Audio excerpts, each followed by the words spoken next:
Hello and welcome to a brand new show of Market Makers. My guest on the show today is none other than Nilesh Shah. Nilesh, good to have you back on ET Now. Thank you for joining us. Slightly late, but never too late to change pleasantries. Wish you a very happy new year. Thank you. Thank you so much, Nikunj.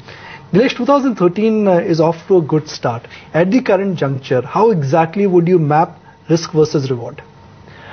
Well, we have to map that in context of the way the last 2 years have been. And 2011 was not a great year. 2012 has been a great year. So I think if you really look at it, I think when we went into 2011, obviously the risk reward was not very favorable. 2012, the risk reward was very favorable. I'd probably say that it's kind of a balanced situation right now, where it could go either way and remain balanced for virtually most part of the year. So to that extent, the risk reward is not as favorable as what it was 12 months back, but it surely is not as bad as what it was in 2011. Nilesh, when we started the year 2012, expectations were low. But for 2013, expectations are extremely high. You know, a year ago, there were bears everywhere. Now there are bulls everywhere. Do you think somewhere managing expectations could be a key challenge? Clearly, yes. I clearly believe that we're probably at a stage where everybody is reasonably confident that the worst is over for the economy. A lot is being done and a lot will be done to really revive the economy. We've just got to keep our fingers crossed that this confidence does not get converted into complacency, where we again start taking a lot of things for granted, saying that these things will happen, which will have a positive or a salutary impact on the economy. So I think we've got to be careful about that. But at the same time, I would clearly say that we've got to be still continue to be optimistic that yes, things are moving at the economy level and maybe a lot will be done during the course of 2013. So for 2012, Indian markets were up by about 25%. Do you think for this year we could register double-digit gains? The index could register double-digit gains? It's quite possible. We can't rule out that possibility, except that the base itself is high. So we're looking at a base of 6,000 on the Nifty. Which means that to get into double-digit gains, we'd probably have to go between 6,600 to 7,000 kind of a level, which I think is quite possible. You can't rule that out unless, of course, globally something goes awry. But I think notwithstanding that, I'd probably say that the chances or the probability of the market during the course of the year delivering to you a double-digit return, I think the chances of that are reasonably high. If I look at the Bloomberg consensus for FY14 estimates, the consensus is that Sensex earnings for FY14 will grow in the range of about 12 to 14%. But Sensex is trading at a P multiple of about 14 times. Given the kind of liquidity which is floating around, do you think more than earnings expansion, we could see a P expansion? Well, possibly the potential for both is there. Because clearly if the consensus turns out to be right, that earnings grow at 12 to 14%, I think that would be a fantastic growth rate in context of what the last 5 years have been. So over the last 5 years, the CAGR of the Sensex EPS has been about 8 to 9%. From 800 rupees earnings per share, we've moved to about 1200 rupees earnings per share. So we've grown in single digit for the last 5 years. 1 or 2 great years, 1 or 2 very bad years, but on the whole, it's been high single digit earnings growth.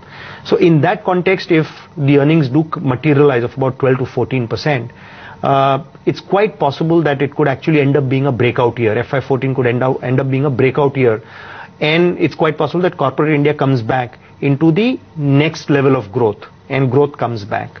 So I think the probability of that is very high, especially if commodity prices stabilize, which means that raw material cost comes down, gross margins expand, and therefore net margins expand, and which results into earnings growth. The second is, of course, if interest rates do come down. If commodity prices remain stable, then obviously there is a case for interest rates to come off, may not be immediately, but maybe over the course of next 12 months. Both of these things will have a positive impact in terms of earnings, and therefore could potentially result into some kind of a P expansion. When do you think we will convincingly break out of this 4-year trading range, the 4-year trading range of 4,000 to 6,000, which actually has haunted us now? We're almost there. I think just another 100 or 200 points on the Nifty itself could mean that we actually are breaking out of the trading range. So to that extent, I think we're virtually there. But I think a decisive breakout of this, out of this, would mean would require a lot many other factors which could contribute to that. Most important of that is basically sustainable double-digit earnings growth. Such that I think when the street gets convinced, the market gets convinced that this 12 to 14% earnings growth, which FY14 is quite possible, will actually move into that 18 to 20% earnings growth. I think when that situation comes, or when the market starts believing that that's possible, that's really the point when we could have a breakout. Do you think that situation is at least 2 quarters away? Yeah, I tend to believe so, that situation is 2 quarters away. Because what will change in 2 quarters? Or what could change in between 2 quarters? I think clearly the big factor is essentially one is global growth itself. I mean, we've yesterday only seen the data of, German, the GDP, and there's been a contraction there.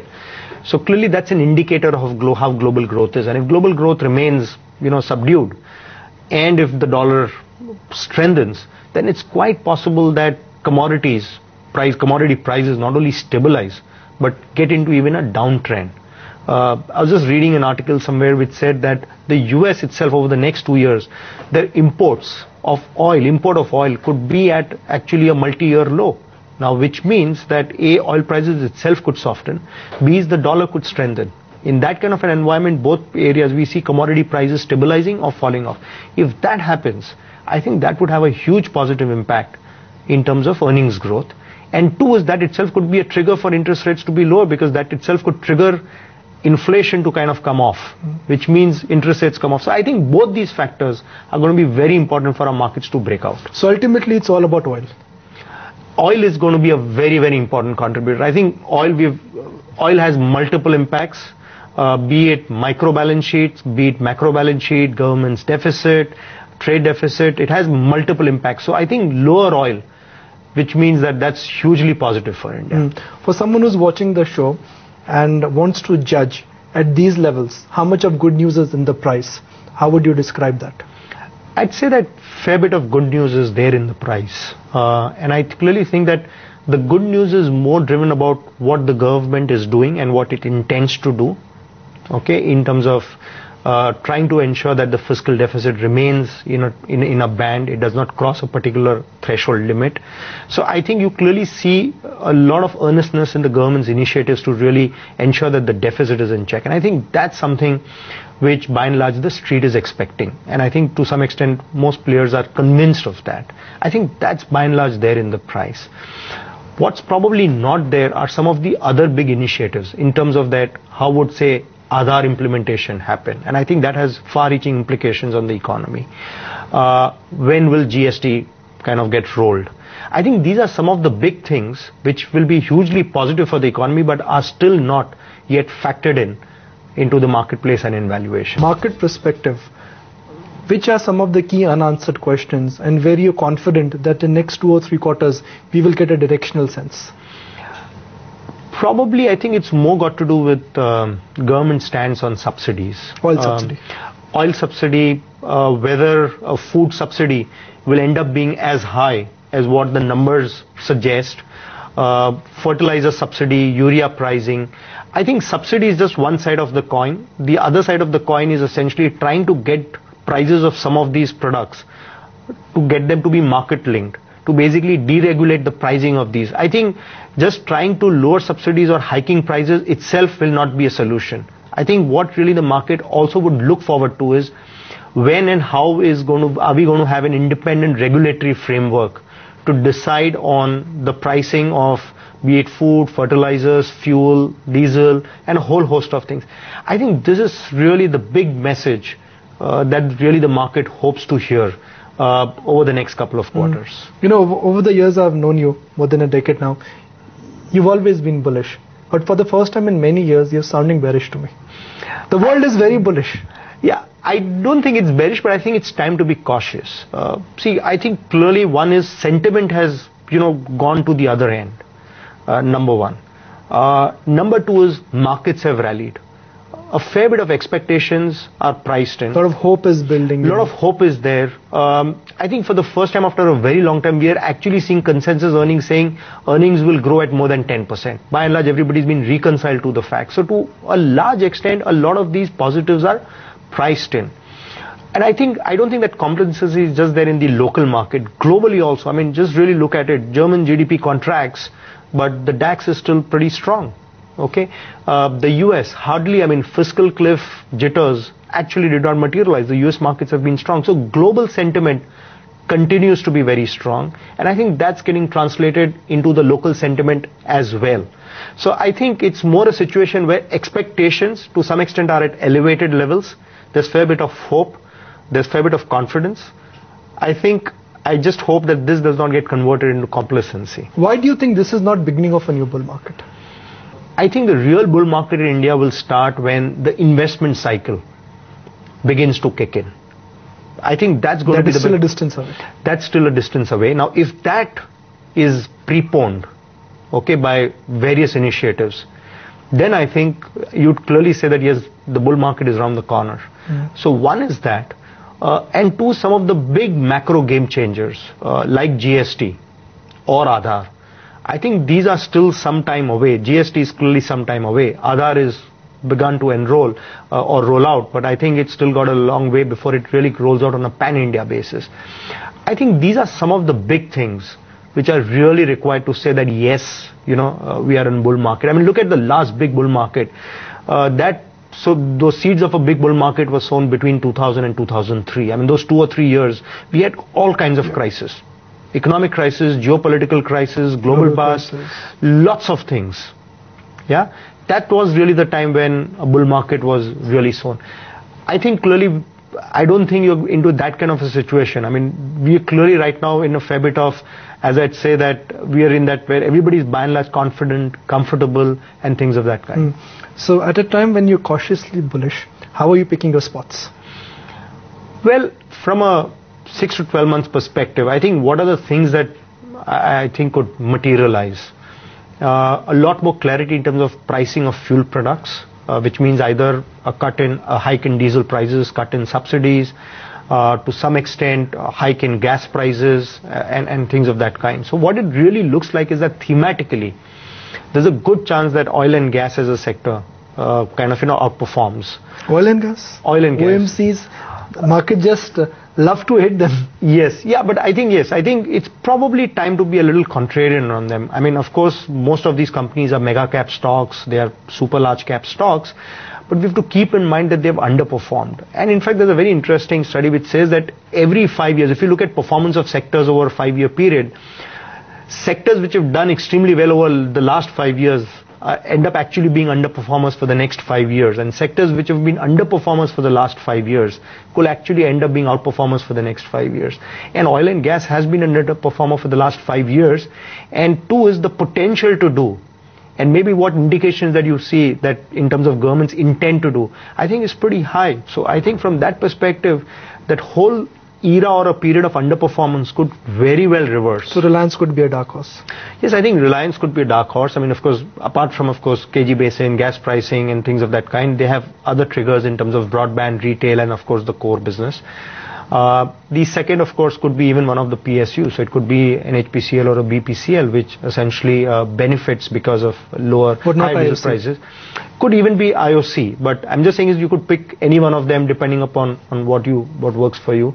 I think for Kane again, the government has again given them the go-ahead to raise output, which I think is again a positive. So I think that there's a whole bunch out there of stocks to pick and choose from, and I probably think that oil and gas could actually end up being a good outperformer for 2013. You also like Infosys? Yeah, I think technology is I think a good sector in the sense that I think last 1 year, I mean, Infosys itself, the whole of 2012 has actually been a huge underperformer. Against the Nifty being up about 20%, Infosys has been down 15-20%. We've probably for the first time in the last quarter heard the management to be a little more confident. After a very long time, they have essentially reported numbers which have been ahead of consensus expectations. They've upped their guidance for FY13, though marginally from 160.6 to 160 to 163. But I think it's more the delta, the change that probably is around the corner in Infosys. So there's a good chance that Infosys too outperforms for 2013. What could be the ideal PE band for Infosys? Because business is growing, it is not contracting, but those 20% growth days, they clearly are behind Infosys now. Yeah, I think the best proxy for Infosys were to kind of, though not directly comparable, but say a stock like HUL, for example. It's growing at probably at 10-15% HUL in these times, which are supposed to be good times for HUL. They're growing at about 10-15%, but they command a 30-35 P multiple. And that's because it's a B2C business. But again, a lean balance sheet, no debt, cash flows, exemplary management, and all the positive attributes that you'd see in a management. On the other hand, you have Infosys, which is again growing at 10-15%. Even FY13, which has not been a great year for Infosys, they've grown at 11-12% or are likely to grow at 11-12%. And going forward, if that growth rate comes back to about say 15 or 18%, which is not unachievable. I mean, there are their peers who are doing it like TCS, etc. If they get to that 15-18%, it's quite possible that they too start trading in a band of 15 to 18 times, which is also the P band for say Nifty or the Sensex on a trailing earnings basis. So there is a case for P expansion for Infosys. Yes, I think so. In the case of Infosys over the next year and a half, there could be case of both a better growth rate in terms of earnings and two is a P expansion. So Infosys soon could be a 3,000 rupee stock. Yeah, I mean, that's a 10% upside from the current levels. And I think in April when they come in and kind of give a guidance, which is even today, for example, I think the estimates, the street expects them to still grow at about 10-12%. But let's assume that the management comes and guides that instead of 10 to 12%, we're seeing a growth of 12 to 15%. I think just that and not even a precise number could easily take the stock to those kind of levels. So let's connect all the large cap names you like. Reliance, Infosys, Kane and HPCL. And what do we have? Rich? That's in your acronym? Yes, absolutely. Yes, Nikunj. I mean, it's RICH, which is Reliance, Infosys, Kane and HPCL. Yes. But out of these four stocks, where are you table thumping, Paul? I'd probably say that Reliance and Infosys have underperformed for a very long time. They have exemplary managements. And so to that extent, I'd probably be more biased towards Reliance and Infosys versus the two. That doesn't mean that the other two may not end up giving returns. It's more a question of relative comfort.